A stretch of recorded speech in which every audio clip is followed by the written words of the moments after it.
Well, everyone's talking about a Josh Frydenberg possible return to politics. Will it or will it not happen? Let's bring in our political editor, Andrew Clennell, now.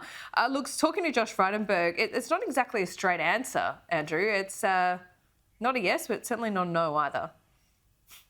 I don't think it's happening. I think it's highly unlikely. People who are aware of his intentions are downplaying it to me this morning, Laura, and say he's 52, he's in a good space at the moment. And if he wanted a political comeback, he's got time. So it may well have been floated out there by sources close to Frydenberg. Maybe he wants to do a bit of polling or that sort of thing. Maybe he wanted to see the reaction. We've seen it isn't all positive, but I don't think it's on the cards. It is handy for Josh Frydenberg to have his name up there, though, again, just to remind us he's around. Yep, and certainly he's reminding us, that's for sure. But yeah, I think there is a bit of a mixed reaction, but not about him personally. It's more about whether the electoral prospects in Kooyong are there, because if he was to come back, he'd want to be damn sure he had a red hot chance of it. And I'm not sure the electorate changes all that much with the abolition of Higgins. Well, if they can't win Kooyong, they can't win government. And if Josh can't win Kooyong, he probably doesn't deserve to be Prime Minister, frankly, Laura. I mean, it's only a couple of % margin. If he's that popular, if he's that great an alternative as PM, he should be winning that seat. So I don't even know if that plays into it, the boundaries and so forth, so much. It's whether or not he wants to do it and whether his family wants him to do it. Yeah. I've got to say, though, if Josh Frydenberg did run at this election, we'd be having parallel campaigns, one between the Liberal and Labor parties and one between Josh Frydenberg and Peter Dutton.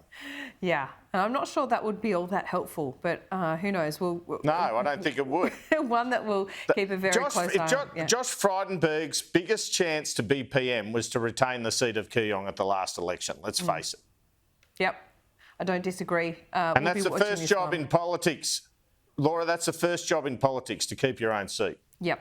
All politics is local, as they say. Anyway, I feel like you and I will be talking about this intermittently for perhaps the next couple of months, maybe even years. Let's talk about Richard Marles. He's met his Chinese defence counterpart on the sidelines of the Shangri-La dialogue. This was in Singapore. The Deputy Prime Minister told you directly he raised those two naval incidents our troops were involved in to China's senior admiral.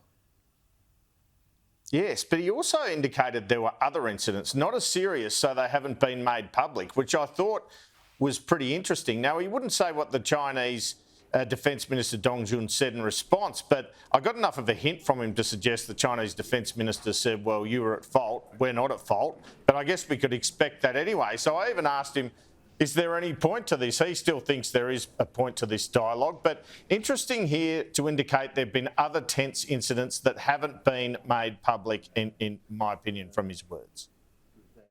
There is a lot of interaction between the Australian Defence Force and the Chinese Navy, the Chinese Air Force, when we're engaging in our activities. And again, one of the things that people should understand is that a large bulk of what the operations of our Navy today is asserting the global rules-based order within our region in places like the South China Sea, the East China Sea. This is what our Navy is doing, and when that's happening, there are a lot of interactions, as I say, with the Chinese Navy and the Chinese Air Force.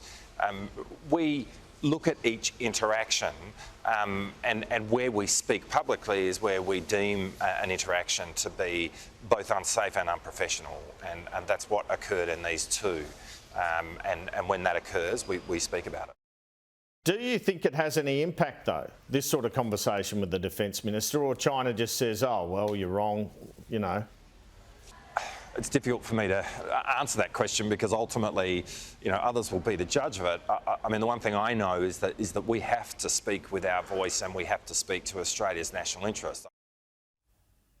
So Peter Dutton's been calling Anthony Albanese and Richard Marles weak on this. You should pick up the phone to President Xi, etc. The government says, well, you couldn't even get a phone call through.